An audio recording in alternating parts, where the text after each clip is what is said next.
Jandira, eu queria reforçar o tema da questão militar nesse processo todo. Muitos analistas consideram que esse período bolsonarista teria sido inviável sem que as Forças Armadas, ou os oficiais superiores das Forças Armadas, ou aquilo que alguns chamam de partido militar, tivesse dado apoio e guarida a Bolsonaro. Aliás, desde 2018, com aquele famoso tweet do general Vilas Boas pressionando o STF contra o habeas corpus ao então ex-presidente Lula, novamente presidente agora. Como enfrentar essa questão militar? Abriu-se uma oportunidade de desmontar a histórica tutela militar sobre o Estado brasileiro, que passa incólume pela nossa história desde o século XIX? Eu penso que há que se separar essa parcela que foi politizada da instituição.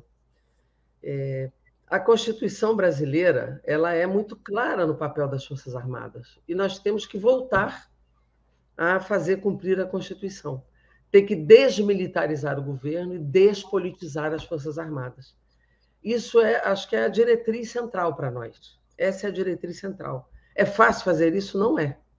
Não é porque mais 10 mil militares em cargos civis e na ativa, isso é algo que nunca aconteceu. Nem Castelo Branco fez isso. Ao contrário, ele baixou uma resolução na década de 60 dizendo não pode ter ocupação militar nos cargos.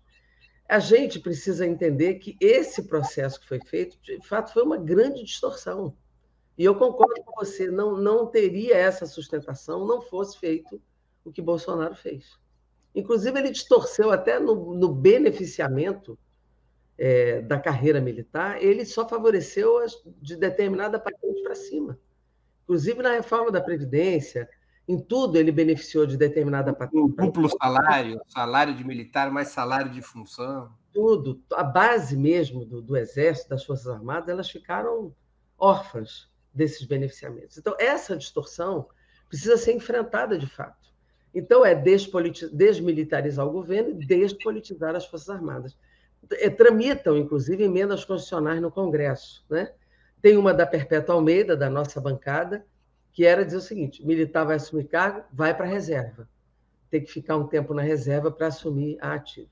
Agora tem uma emenda do deputado Zaratini que vai além disso, que mexe com o artigo 142, que nós temos que debater e ver como fazer tramitar essa medida, se tem ajustes a fazer, mas debater.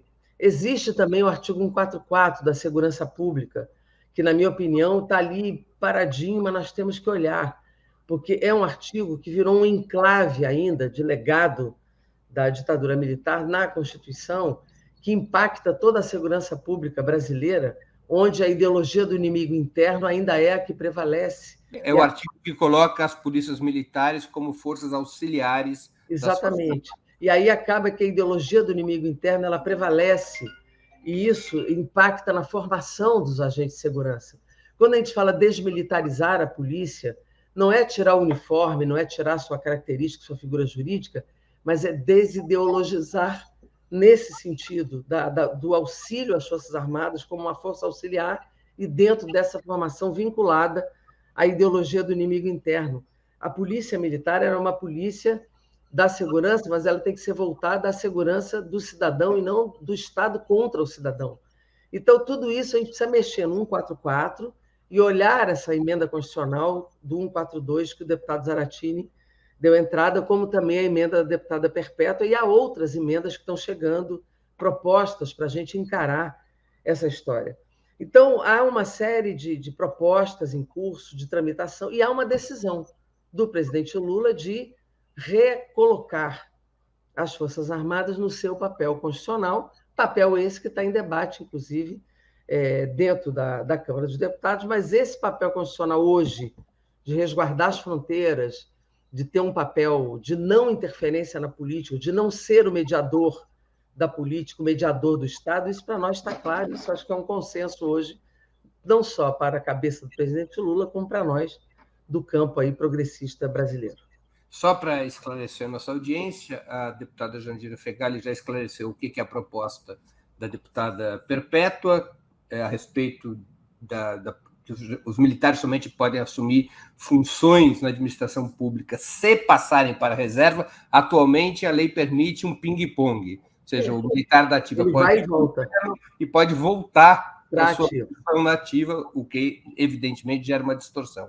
A proposta do deputado Zaratini, do deputado Alencar Santana, ela reforma o artigo 142. O artigo 142 ele determina que o papel das Forças Armadas é a defesa da pátria e também a garantia da lei e da ordem, desde que convocado por um dos poderes constituídos. Esta parte de defesa da lei e da ordem... Quer suprimir. Isso, a proposta do deputado Zaratini propõe suprimir e se subscreveria e detalharia o que é defesa da pátria. Mas, de toda maneira, tiraria das Forças Armadas qualquer função política. O artigo 142, essa perna do artigo 142, só para esclarecimento, ela foi imposta na Constituinte de 1988 pelas próprias Forças Armadas, exatamente para garantir um artigo na Constituição que preservasse o histórico papel tutelar das Forças Armadas. Exatamente. Muito bem. Inclusive, Breno, na chamada GLO, né? Que algum estado pode pedir e tal, que o Lula não quis usar no 1º de janeiro, no 8 de janeiro, exatamente, ele não usou para não dar às Forças Armadas, naquele momento, o comando do processo, e fez corretamente. Foi absolutamente correto não ter usado.